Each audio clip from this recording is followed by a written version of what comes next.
Pour tous ceux qui ont déjà rêvé de franchir les 88 miles à l'heure, il y a bien des Lego. Et puis, il y a Robert Mosley. Lui, s'est directement téléporté dans le futur. Il construit, collectionne et conduit les véhicules cultes du cinéma. Du van de Scooby-Doo à la Jeep de Jurassic Park, tout y passe.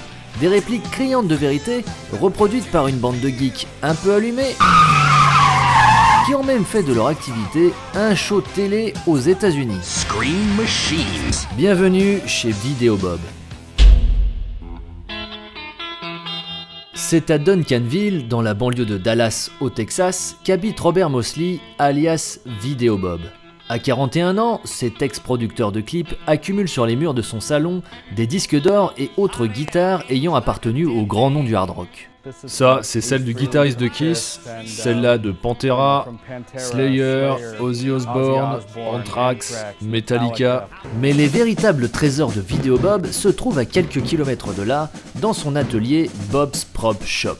Littéralement, la boutique d'accessoires de Bob. Ici, vous ne trouverez pas de roadster ni de pick-up dernier cri. Moins d'une dizaine de modèles sont produits entièrement à la main dans l'atelier de Vidéo Bob, car ils ont tous un sacré pédigré.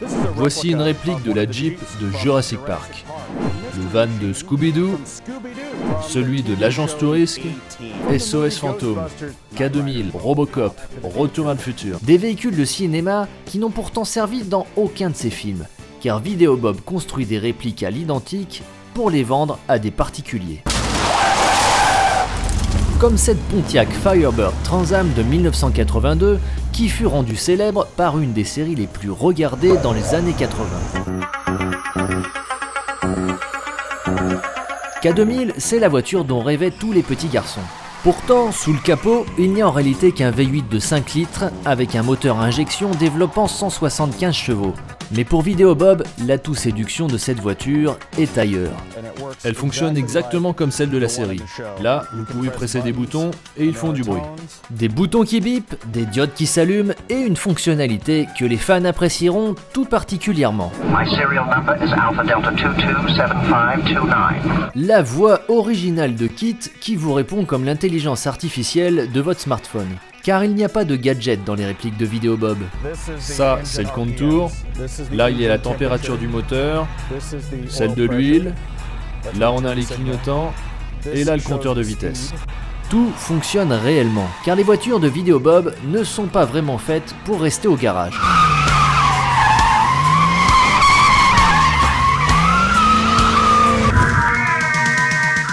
Autre résurrection des années 80, un monstre de 7 mètres pour 3 tonnes et demie, la voiture de SOS Fantôme, ou presque.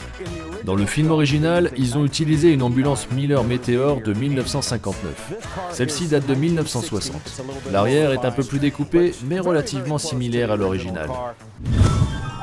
Mais la pièce maîtresse des ateliers de Vidéo Bob, c'est sans conteste la DeLorean à voyager dans le temps de Retour vers le futur. C'est aussi le premier modèle qu'il a commencé à bricoler seul il y a 10 ans avec une aide précieuse.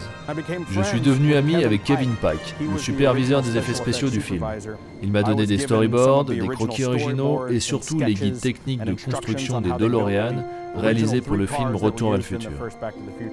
Vidéo Bob va dépenser plus de 100 000 $ dans ce premier modèle qu'il continue encore d'améliorer.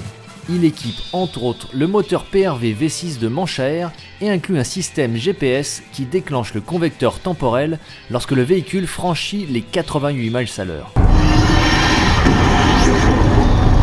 Avec des effets sonores et visuels en temps réel, cette réplique finit même par dépasser l'original. Et forcément, l'addition aussi. Vous pouvez trouver une DeLorean toute simple entre 25 et 35 000 €. Une fois que nous l'avons transformée, elle est plutôt à vendre aux alentours de 75 000 €. À ce prix-là, le voyage dans le temps n'est pas offert à tout le monde. Son dernier client en date, le basketteur français Tony Parker. Là, on arrive dans notre laboratoire des accessoires. Aujourd'hui, Homer travaille sur des éléments de SOS Fantôme. Mais il y a également Greg pour découper les pièces, Doug pour les polir, ou encore Eric pour faire l'électricité d'un véhicule très gourmand en consommation. Il y a 4 batteries dans cette voiture qui développent assez d'énergie pour alimenter un 35 tonnes qui roulerait au diesel. Côté assemblage, les pièces mécaniques côtoient les éléments les plus insolites. Le réservoir de plutonium est fait avec un enjoliveur de Dodge de 1969. Ces câbles datent des années 60, 70, 80. Ici, on a la coque d'un disque dur des années 50. Une pièce qui provient d'un avion. Si Bob fait constamment des moules de ces pièces pour pouvoir les dupliquer à l'infini, il sait pourtant que sa matière première n'est pas inépuisable. Ça devient de plus en plus dur de trouver des DeLorean de nos jours, donc on récupère toutes celles qu'on trouve pour les pièces détachées. Fort heureusement, l'imagination de Bob n'a pas de limite. Quand nous voyons une carcasse, lui voit un nouveau projet. Cette voiture est un taxi checker de 1982. On va la restaurer pour en faire une réplique parfaite du film Taxi Driver. Tant qu'il y aura des épaves à ressusciter, Vidéo Bob n'a pas fini de vendre ses gros jouets à de grands enfants.